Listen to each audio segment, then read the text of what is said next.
Bismillahirrahmanirrahim. Assalamualaikum warahmatullahi wabarakatuh. Alhamdulillah, alhamdulillah, alhamdulillahirabbil alamin. Wassalatu wassalamu ala asyrafil anbiya'i wal mursalin wa ala alihi washabbihi ajmain. Amma ba'du. Yang terhormat Bapak Im, yang arif dan bijaksana, dan para audiens yang dirahmati Allah Subhanahu wa taala. Pertama-tama, tidak lupa marilah kita panjatkan puji serta syukur atas kehadirat Allah Subhanahu wa taala yang telah menciptakan langit dan bumi, laki-laki dan perempuan, siang dan malam, aku dan kamu. Salawat serta salam tidak lupa kita curah limpahkan kepada Habibana wa Nabiyana wa Maulana Muhammad sallallahu alaihi wasallam yang telah membawa kita dari zaman jahiliyah ke zaman Islamiyah, dari zaman Utsman bin Affan ke zaman para hadirin yang cantik dan tampan. Masya Allah. Jalan-jalan sama Humaira, tidak lupa pakai sepatu. Perkenalkan saya Indira dari kelas 11 BR1. Perkenalkan saya Indira Almera Putri dari kelas 11 BR1.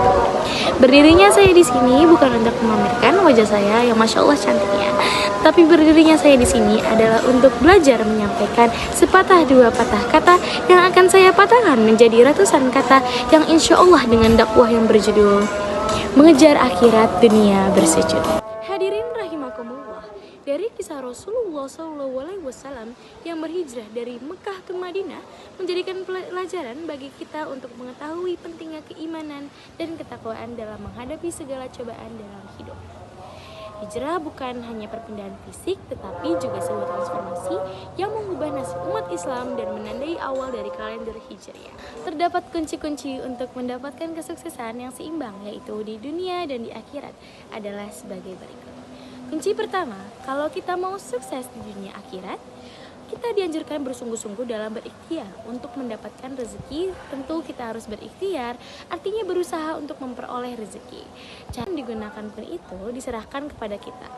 Hanya kita harus tahu batasan-batasannya. Tentunya kita harus berikhtiar dengan tidak mengesampingkan aturan-aturan yang telah Allah tetapkan. Ungkapnya, Allah berfirman, kalau hamba-hambaku itu bersyukur atas nikmat yang kuberikan padanya, maka akan kutambahkan nikmatku kepadanya. Bersyukur saja, jangan berbanyak mengeluh. Seandainya persoalan hidup ini diselesaikan dengan mengeluh, kita mengeluh saja ramai-ramai, maka tidak akan terselesaikan juga. Kedua, berbakti kepada orang tua. Rasulullah SAW mengatakan ridho Allah terletak kepada keridhoan orang tua. Di antara perintah Allah yang terbesar adalah berbakti kepada kedua orang tua serta berbuat baik kepada keduanya. Mana Allah Ta'ala menyandingkan bakti kepada orang tua dengan perintah untuk beribadah kepada Allah Ta'ala sebagai bentuk penegasan terhadap hak orang tua. Yang demikian itu yakni berbuat baik kepada orang tua merupakan salah satu sebab diluaskannya rezeki. Jelas Adi Warman. Kemudian yang ketiga, kayak orang goblok kan bener.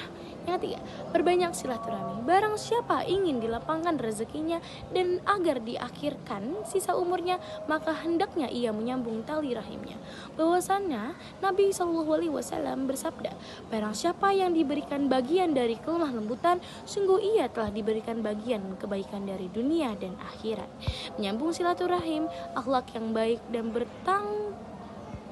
bertetangga yang baik akan memakmurkan negeri-negeri dan menambah umur-umur. Keempat, perbanyak sedekah. Sedekah bisa mendatangkan banyak rezeki bagi siapa saja. Allah Subhanahu wa taala memberikan banyak keajaiban sedekah untuk umat muslim yang melakukannya.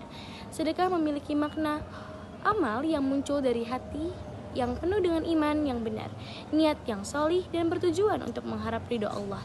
Jelasnya, untuk beberapa orang akan berpikir bahwasanya setelah melakukan hijrah maka hidup akan mulus seterusnya. Tapi apa yang terjadi sebenarnya? Mereka akan berpikir setelah hijrah tidak akan ada ujian. Mereka akan berpikir setelah hijrah tidak akan ada ujian dari Allah Subhanahu wa taala. Betul tidak? Betul sekali. Apakah kalian berpikir segampang itu masuk ke surganya Allah? Sedangkan belum datang ujian-ujian yang dialami oleh orang-orang sebelum kalian. Allah Subhanahu wa Ta'ala menguji hambanya dengan berbagai hal dalam kehidupan hingga kematian. Apalagi saat kita sedang proses hijrah, pastinya banyak sekali ujian dari Allah. Saya selalu mengingat perkataan dari kakak alumni SMK Negeri 50 Jakarta yang pernah mengisi kegiatan keputrian beberapa minggu yang lalu. Beliau berkata mengenai ujian dalam berhijrah, contohnya adalah ketika malam Jumat kita sudah memiliki jadwal pengajian, tapi tiba-tiba ada teman yang menawarkan tiket konser gratis pada waktu yang bersamaan dengan pengajian. Disitulah iman kita akan diuji oleh Allah Subhanahu wa Ta'ala. Apakah kita akan goyah atau tetap istiqomah? Tujuan Allah memberikan ujian adalah agar manusia menyesali dosa, bertaubat, berhenti dari kedurhakaan, dan mengevaluasi diri. Lomba yang paling melelahkan adalah mengejar dunia. Sejauh-jauhnya kamu berlari, garis finishnya adalah kematian. Dan lomba yang paling menyenangkan adalah mengejar akhirat. Selambat-lambatnya engkau finish, ujungnya adalah surganya Allah Subhanahu wa Ta'ala. Dunia ini kalau dikejar tidak akan berhenti, seperti mengejar bayang-bayang orang yang mengejar bayang-bayang. Dia hanya akan terus mengejar hingga zakaratul maut tiba. Dunia ini kalau ditelan seperti air asin, semakin ditelan semakin haus. Baliklah badanmu dari dunia, kejarlah akhirat, dan dunia tidak ada pilihan selain mengikutimu. Jadikanlah akhirat sebagai tujuan hidupmu. Demikianlah ceramah dari saya, Indira Almaira Putri. Jikalau lisanku masih terdapat kesalahan, mohon dimaafkan.